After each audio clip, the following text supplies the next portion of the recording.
Welcome to La Center Church in Focus.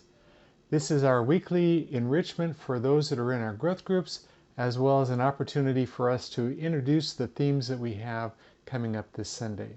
So I want to ask you a question. Are you a planner or are you a more of a go with the flow kind of person? Now, I tend to be a planner and I like to have things in order. And if you're a planner, how do you respond to interruptions of your plans and when things they don't go the way you want them to go? Do you get frustrated? Do you get angry? I mean, how do you respond to that? Well, the story of Ruth that we began last week, we see that she had crisis after crisis in her family and in her life. You know, it began with the famine and her kids getting sick, and they picked up and they moved all the way to Moab. And then after a while, the kids kind of grew up and they were doing okay. And then her husband dies, and the boys marry, and things like they're stabilizing again, and then the boys die.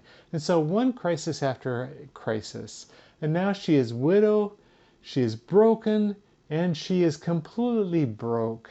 And so the question is where does she turn? What does she do next? What do you do when your plans are all shattered?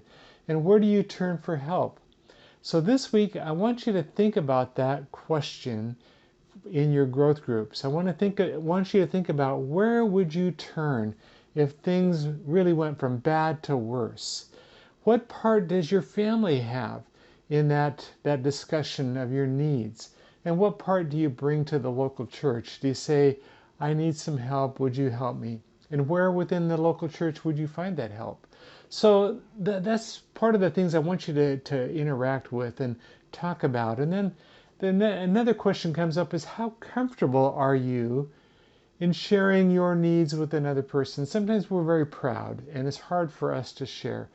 And if we don't share it, how will people know? And so how comfortable are you? And again, where would you turn if you're facing a difficult time in your life? Thanks for watching In Focus. We'll see you on Sunday.